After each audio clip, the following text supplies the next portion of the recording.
Sa ngalan ng Ama, ng Anak, at ng Espiritu Santo. Amen. Sumain niyo ang Panginoon. Upang maging karapat-dapat tayo sa pagdiriwang ng mga banal na misteryo, ating pong sambitin. Panginoon, kaawaan mo kami. Kristo, kaawaan mo kami. Panginoon, kaawaan mo kami. Kaawaan tayo ng mga pangyarihang Diyos, patawarin sa ating mga kasalanan at pagtubayan tayo sa buhay na walang hanggan. Manalangin tayo.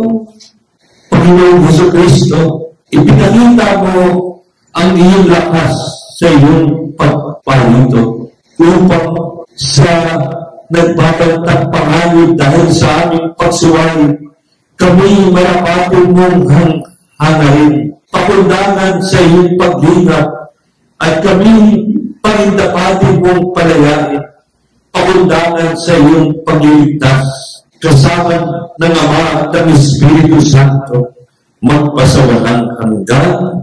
Amen. Unang pagbasa. Pagbasa mula sa aklat ni Propeta Isaias. Ito ang sinasabi ng Panginoon, hindi magluluwag ang kagubatan ay magiging bukiri, at ang bukirin ang magiging kagubatan. Sa panahon iyon, maririnig ng bingi ang pagbasa sa isang aklat at makakakita ang mga bulag. Ang mabababang loob ay maging maligaya sa piling ng Panginoon, at pupurihin ng mga dukha ang banal ng Israel.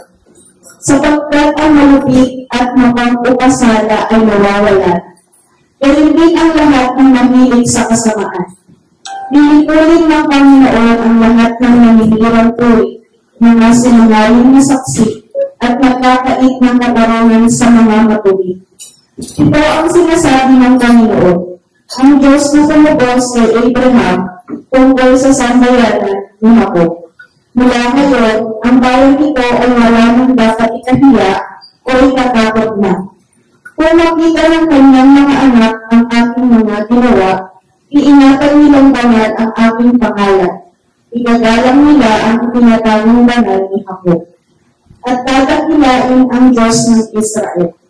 Ang mga naglilihis sa katotohanan ay magtatamo ng kaunawaan. Ang mga matigas sa ulo ay tatanggap na ng pangalan.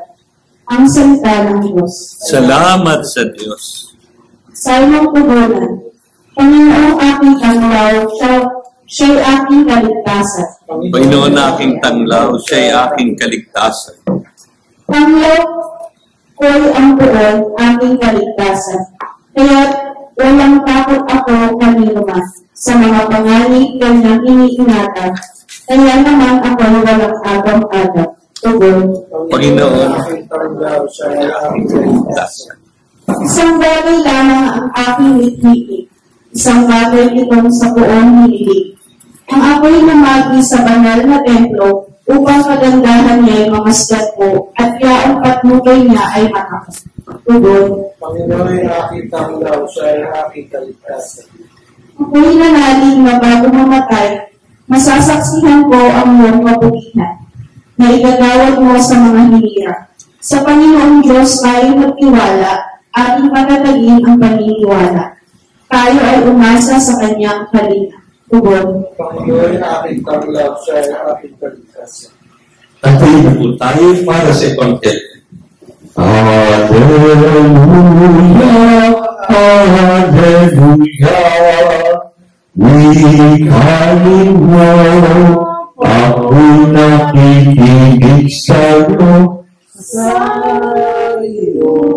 mga salita, Hallelujah, Hallelujah, Hallelujah.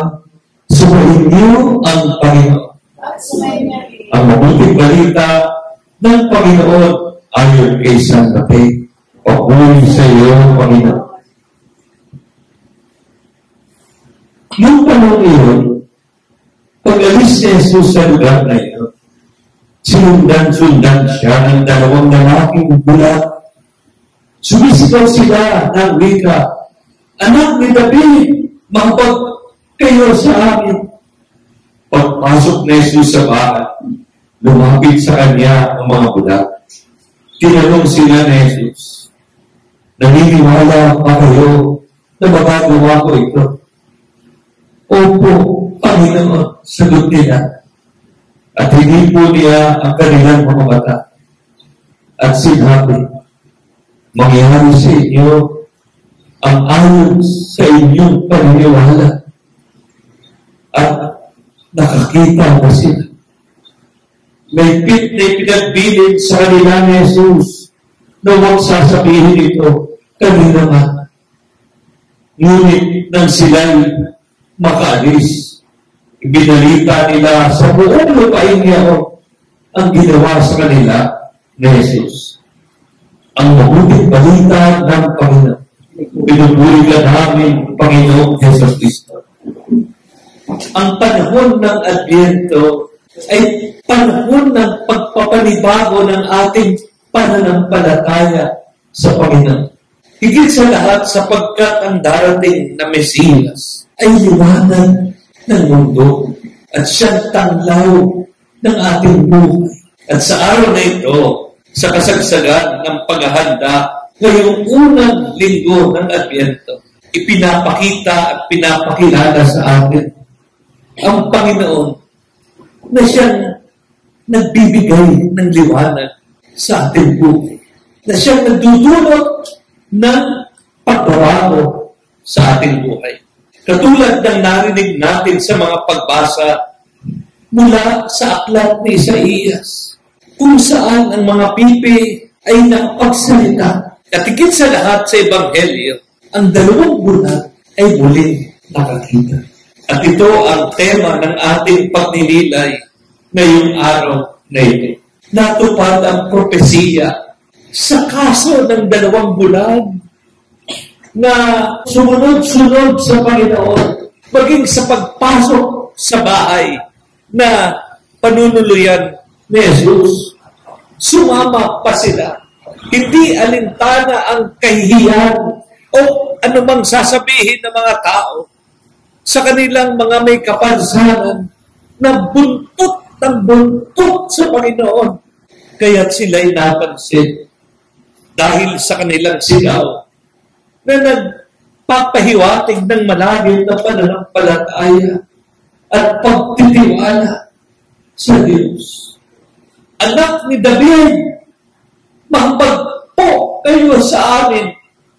Pagsisiwalat ng malalim na pananampalataya na ang kanilang kaharap ay ang Mesiyas, ang iniintay na tagapagligtas, ang kanilang buong pagtitiwala na kaya silang pagalingin.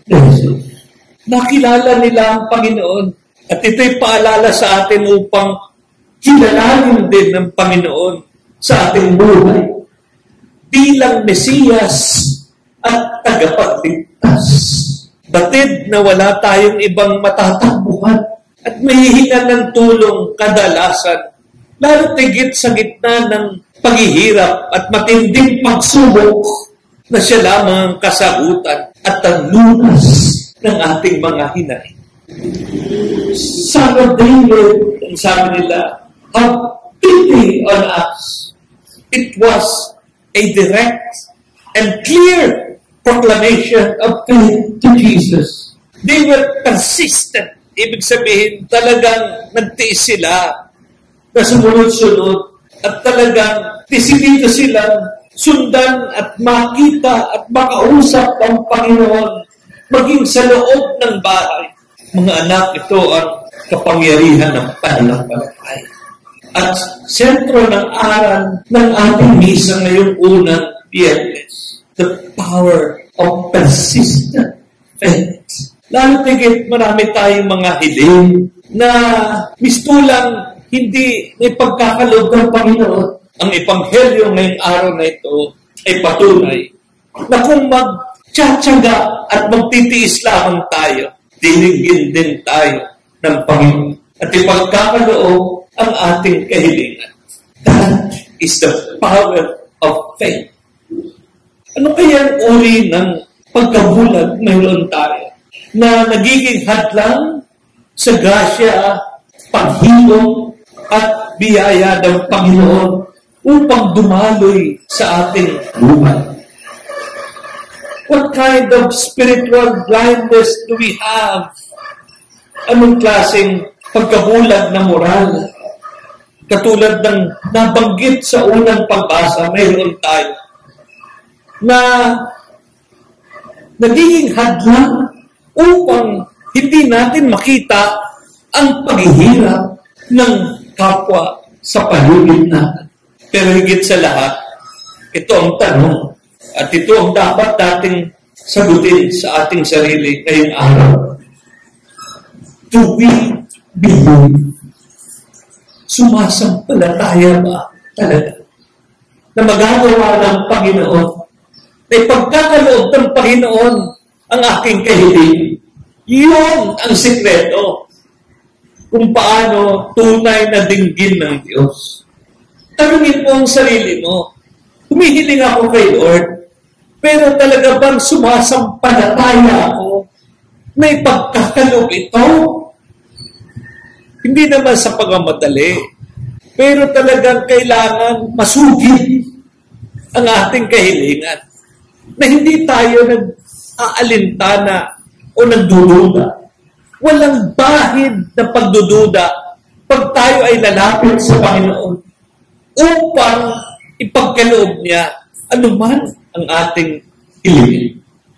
Lumalapit ka pa lang kay Lord, alam mo na, believe ako. Sumasampalataya ako. Tiwala ako na ipagkakaloob ng Diyos ang kahilingan niya. Sumasampalataya ako na walang imposible sa Diyos. Alam ko na wala akong ibang takbuhan at mababalingan. Walang ibang makakatulong sa akin katulad ng 2 bulan, kundi ang Panginoon lang. Kaya alam ko na hindi ako mabibigo sa paglapit sa Kanya. My brothers and sisters, healing requires a declaration of faith. We must declare. Ngayon pa lang, katulad ng mga bulag, Jesus! Anak ni David! O kaya, Panginoon ko at Diyos ko! Tagapagligtas ko! Wala nang iba, kundi ikaw lamang ang makapagbibigay ng lunas sa aking problema. Lubos na nagtitiwala at sumasampalataya na mapagagaling mo ako. Faith moves God to act. Yung pananampalataya ang nagpapalambot sa puso ng Panginoon at nagkukumbinsi sa Kanya na tayo ay totoong karapat-dapat sa ating kahilingan sa lalim ng ating pananampalataya at pagtitiwala ng ating kahilingan ay mapagbibigyan. God is ready, always ready to illuminate the dark corners of our life. Hilingin mo sa Kanya kung ano mang madilim na parte ng iyong buhay. Yung mga bagay na hindi mo maintindihan kung bakit patuloy mong ginagawa at nakasusugat sa Kanya. Panginoon, ibalik mo ang liwanag sa aking buhay at tulungan mo ako makakita.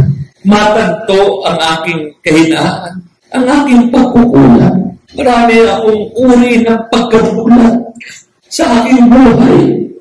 Palayain mo ako, Panginoon. At ako'y sumasampalataya sa iyong kapangyarihan. My brothers and sisters, this Advent season, pray that God may restore our sight, our vision. Be persistent in our prayers to God. Huwag kang susuko. Huwag kang bibigin. Pagkos habang ikaw ay nasusugatan at nahihirapan, lalo kang lumapit at magsasigaw. Anak ni David, makapagturo kayo sa akin Ako'y sumasampalataya, lumalapit sa iyo, sapagkat ako'y naniniwala na papagagaling at nubayan mo paghari ang lahat ayon sa kalooban mo. Magutos ka, Panginoon ko, daging katalikma ko, ipagkaloob mo lang ang pag-ibig mo at lahat tatalikdan ko. Manalangin kayo mga anak, upang ang ating alay ay maging kalugod-lugod sa Diyos amang makapangyarihan.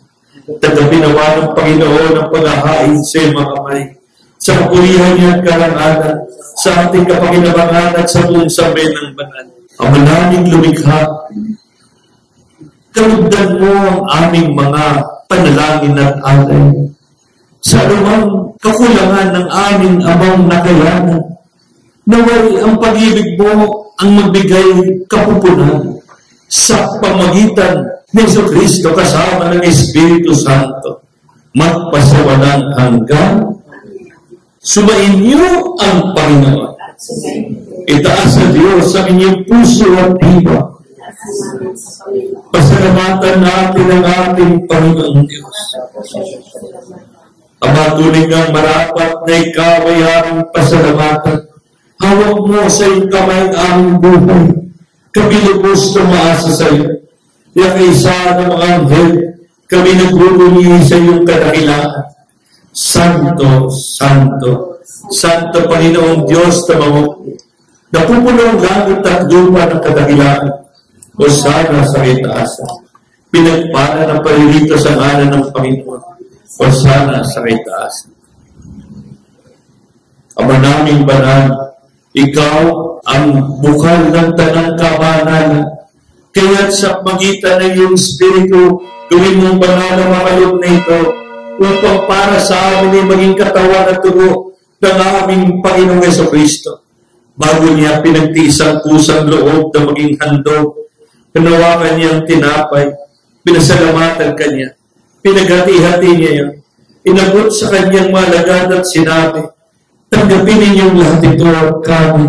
Ito ang aking katawan na ihahandog para sa inyo. Panginoon ko,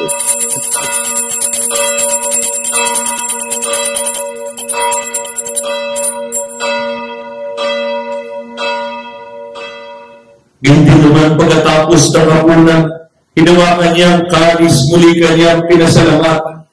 Inabot ang kalis sa kanyang malagad at sinabi, tanggapin ninyong lahat ito at inumin. Ito ang kalis ng aking dugo ng bago at walang hanggang tipan. Ang aking dugo ibubuhos para sa inyo at para sa lahat.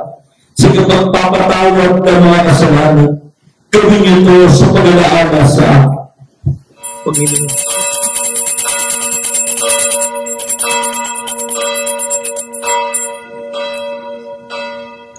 Ipagbunyi natin ang misteryo ng pananampalataya.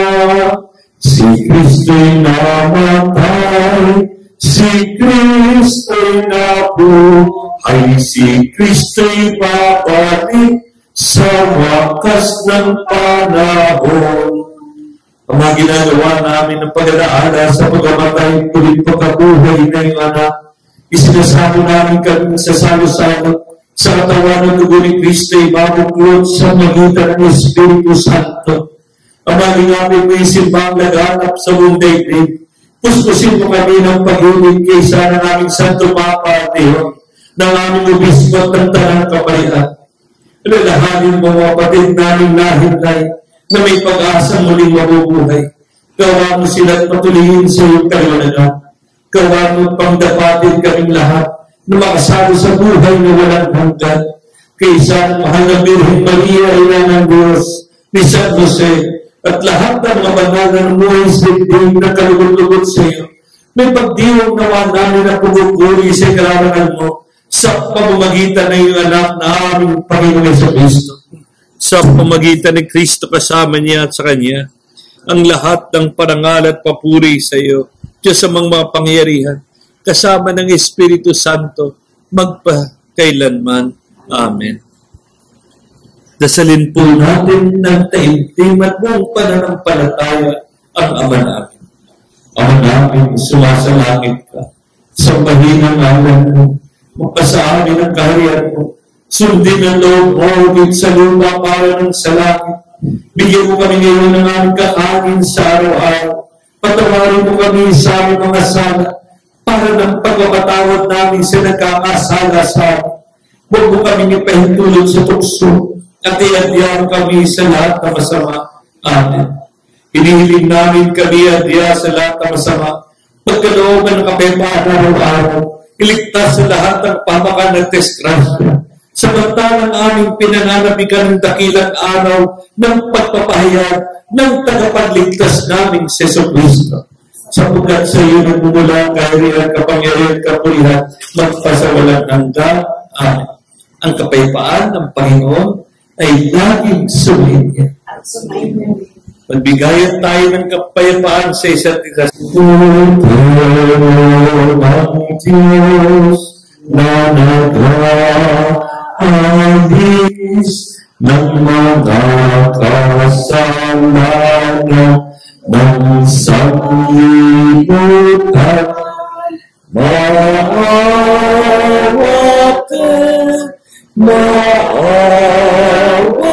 ka, sa amin. Kordero ng Diyos na nag-aalis ng mga kasalanan ng sanlibutan. Maawa ka,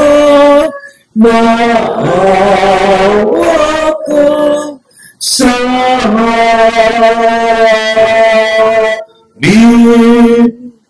Kordero ng Diyos na nag-aalis ng mga kasalanan ng sanlibutan. Ipagkaloob mo sa amin ang kapayapaan.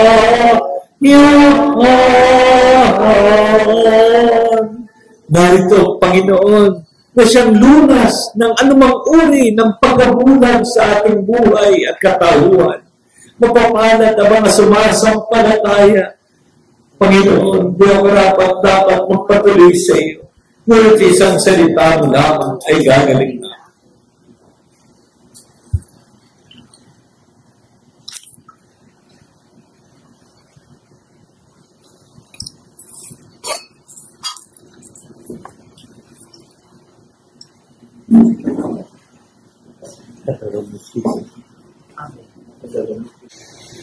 Communion Antiphon. Atin ngayong hinihintay si Jesus na buong mahal. Ang aba nating katawan ay kanyang bibigyang dahal gaya ng kanyang kaligtasan. Manalangin tayo.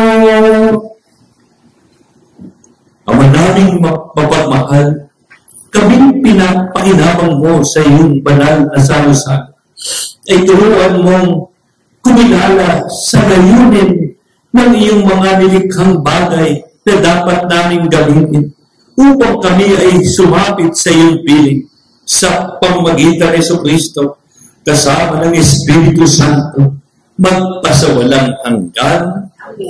Sumainyo ang Panginoon. Pagpalain po kayo ng makapangyarihang Diyos Ama, Anak at Espiritu Santo. Amen.